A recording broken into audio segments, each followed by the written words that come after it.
Hello, everyone. Welcome to the Aspire Ed Talk. Today's topic is on microbiome and reproduction. And we are delighted to have Dr. Madhura Patel from India, from Bangalore, to join us and be our expert. She's very well known both in and outside India. She's our SIG Reproductive Endocrinology chair. Is well known as a Fertility and Sterility Official Publication Associate Editor. So without ado, we would like to start on this rather controversial and interesting, rapidly developing topic on the microbiome and infertility. So Dr. Patel, tell us the essential function of the microbiome with a particular reference to reproduction, please. Yeah. So good morning, everybody.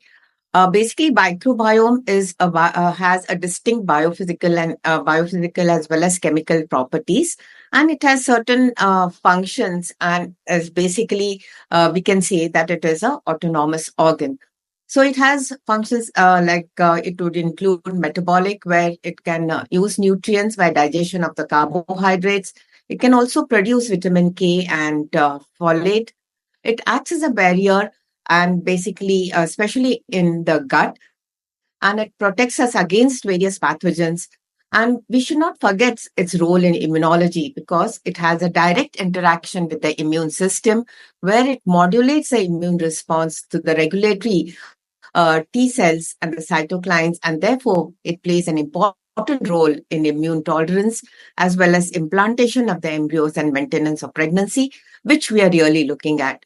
It might have an antioxidant effect. And the important thing what we need to remember is that the fertility is basically affected by the diversity and variations in the alpha and the beta taxonomical compositions.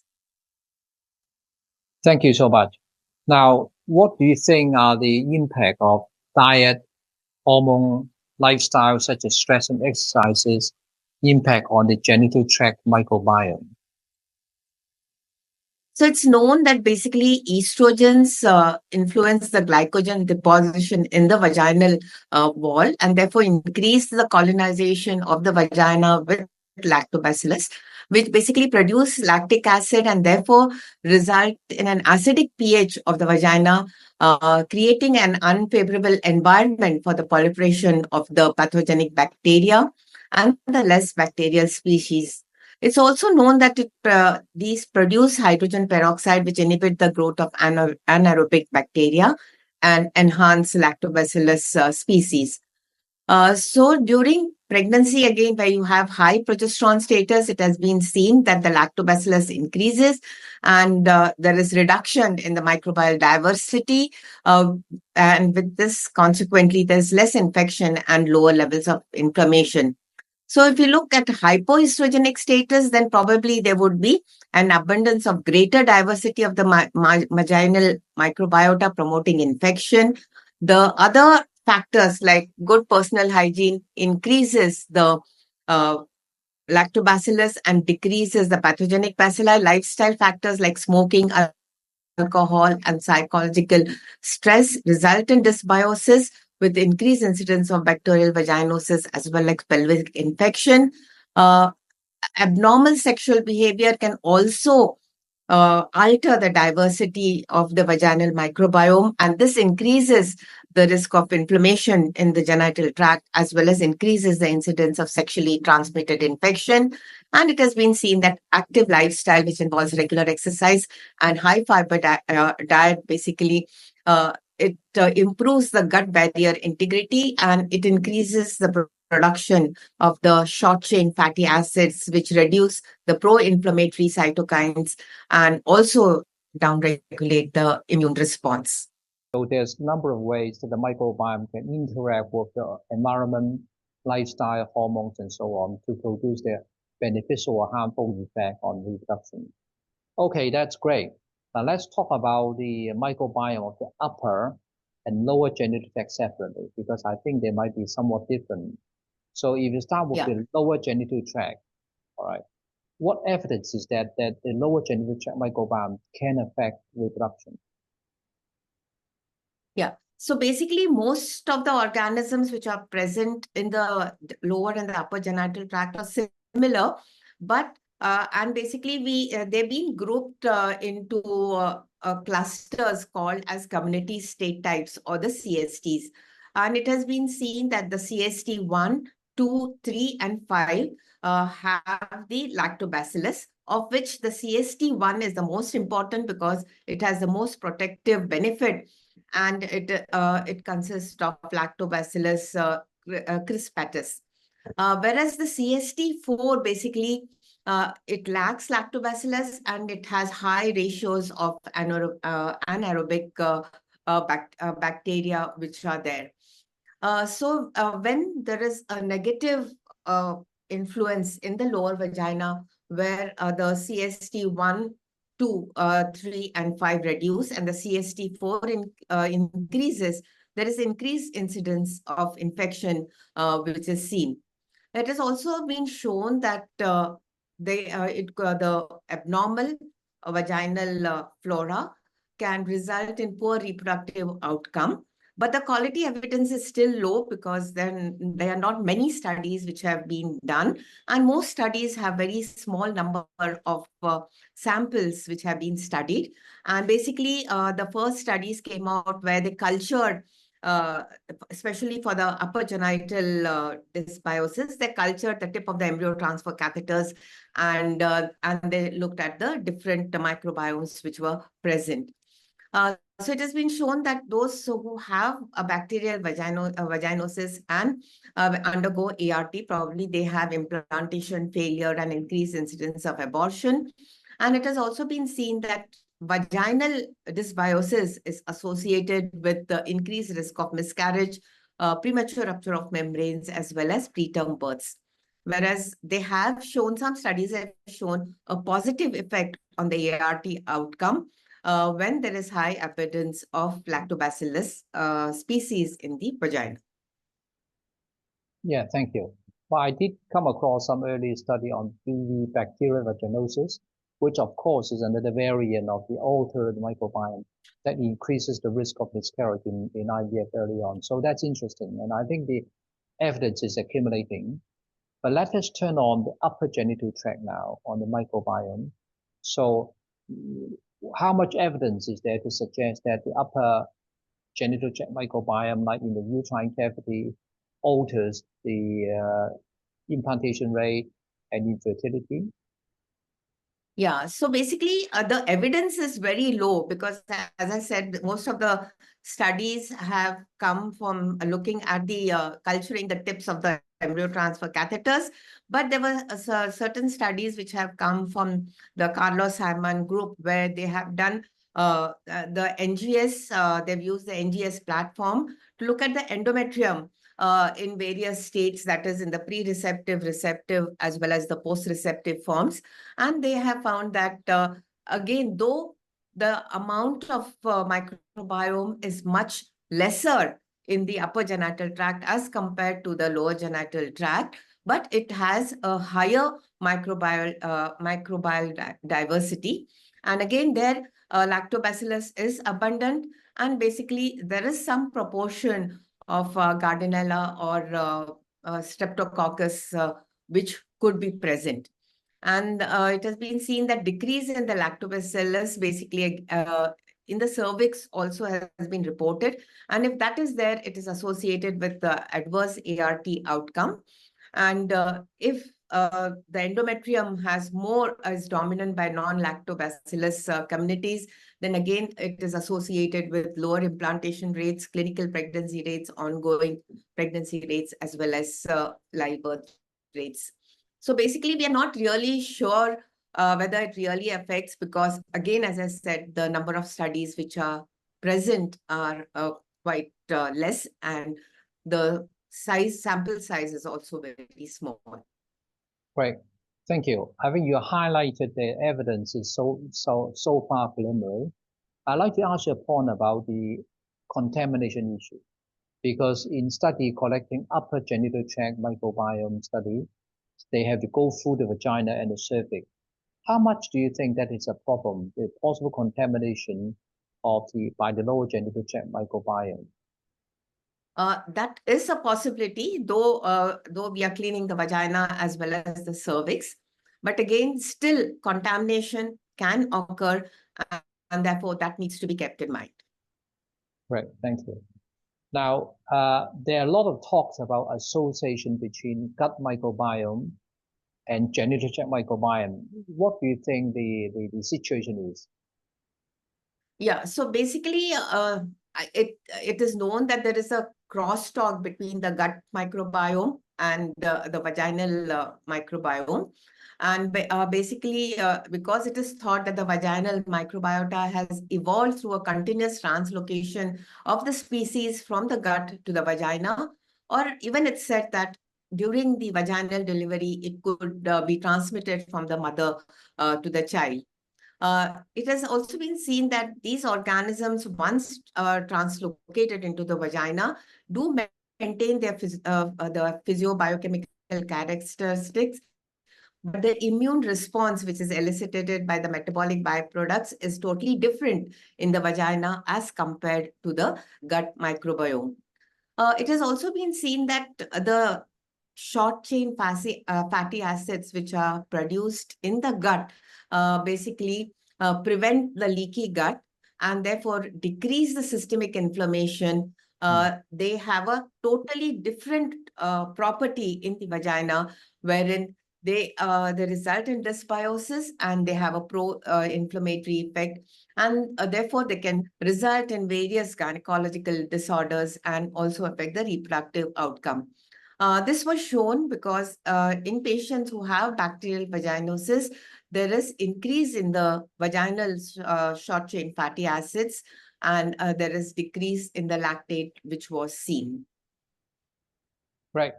Okay, so it sounds though there is some evidence that what we eat in our diet could also alter the composition of the microbiome in the genital tract and therefore providing a link between the two. Right. Thank you so much. Now, the next question is about treatment. So if there is any abnormal flora and abnormal microbiota, how do we manage the situation? Is there any way to treat it? Yeah, so there are several studies which have been published where they have looked at using the probiotics and the antibiotics, which do have some low quality or very low quality evidence which is there. So basically, the probiotics are the live biotherapeutic products which contain one or more strains of the lactobacillus, and they basically colonize the niche while displacing the dysbiotic bacteria.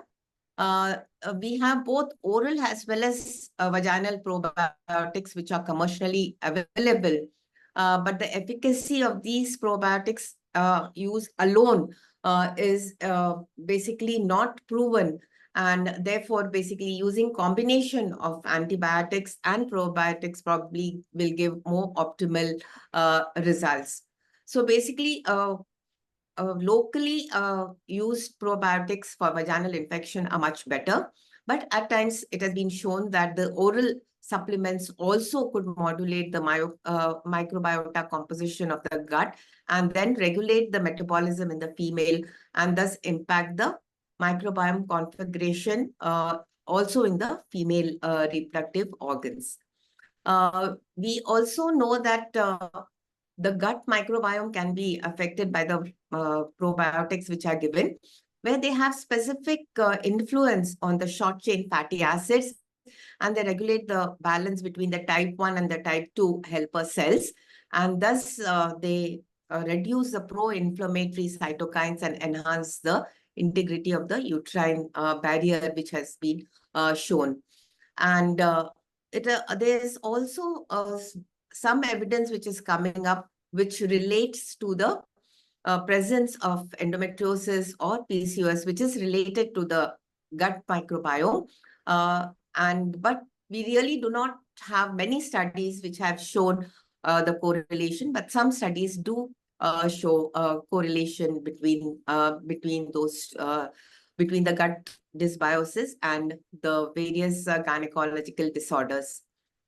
Coming to antibiotics, basically, it has also been shown that endometrial dysbiosis can result in chronic endometritis, and which may then require antibiotic therapy. Plus, the other studies have shown, as I earlier mentioned, that probably the probiotics alone really do not help, and therefore a combination may be required to improve the outcome of abnormal uh, dysbiosis of the either in the vagina or in the endometrium. And I think combination of both is specifically important in those patients who have either unexplained infertility or they have recurrent implantation failure or recurrent pregnancy loss, wherein doxycycline is the best drug, which could be given for 14 days, or one could give a combination of ciprofloxacillin and metronidazole 500 milligrams twice a day for 10 days, or in presence of gram-positive, even amoxicillin with clavulanate is tried, which is given for about 8 days. If you look at immunomodulation, basically, there is no role as yet. And even for the phage therapy, there's insufficient data to recommend it in patients with dysbiosis. And there are a lot of papers now which have been published on the microbiota transplantation. It could be either fecal as well as vaginal, and probably some promising data is coming on treating the gut dysbiosis as well as bacterial vaginosis by the microbiota transplantation. Okay, thank you so much. Now, as far as clinical practice is concerned, who do you think should be screened for microbiome in the lower and upper genital tract? Yeah, I think those patients who have unexplained infertility, recurrent implantation failure, or recurrent pregnancy loss should be screened for the microbiota. And if you do screen positive for abnormal microbiota, how difficult it is to monitor the treatment? What is the best way to monitor the success or failure of the treatment so that the few treatment options that you mentioned earlier could be swapped from one another or move on from one another? So how should we monitor the treatment? So basically, I feel that it should be monitored clinically, because it does not make sense again in doing an NGS to see whether there's improvement in the test, because I think these tests are also expensive because they use the NGS platform. So having a positive result, I think today at present is the only way at looking at whether the treatment has helped or not. Okay, And so there are a few papers which have said that it has improved the ART outcome. It has improved the implantation rates and also decreased. They have also decreased the other negative effects of the microbiota. But there's definite studies on those patients who had bacterial vaginosis and who had preterm deliveries as well as premature rupture of membranes. In these patients, it has definitely improved, because it's much easier to look at the vaginal microbiota rather than the endometrial microbiota, wherein there is which can result in chronic endometritis and therefore implantation failure and decreased pregnancy rates. okay. Now, given the uncertainties, would you recommend all our patients with recurrent implantation failure or repeat recurrent miscarriages to have the screening test as yet now, or do you think we should wait for more evidence to come through? I think What we do you- should wait for more evidence. I would not recommend for all the patients. Yes. Okay, At least I would not do it. okay.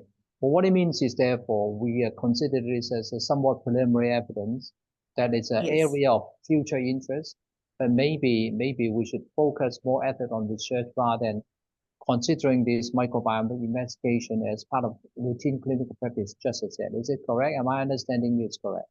Yeah. At present, probably testing should be just experimental, and it should not be done on a blanket for all patients having recurrent implantation failure, pregnancy loss, or unexplained infertility, because we still do not have a very good evidence on either testing or treating the microbiome dysbiosis. Okay, now given that it is interesting and controversial and may have a potential to helping our patient, and yet the evidence is preliminary. If you look at the future, so in terms of clinical study or basic study, which aspect do you think is the most important for us to focus on in terms of future study in the near future, for example?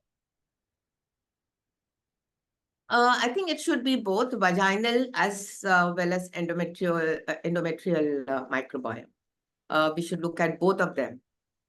Okay, so together, in other words, you're suggesting that in the future study, when we are studying the microbiome of the genital tract, if possible, we should study both upper tract and lower tract simultaneously. Yes. Is it correct? Yeah. Thank you. It might be also to correlate that with gut microbiome, like what you said, because there's an association.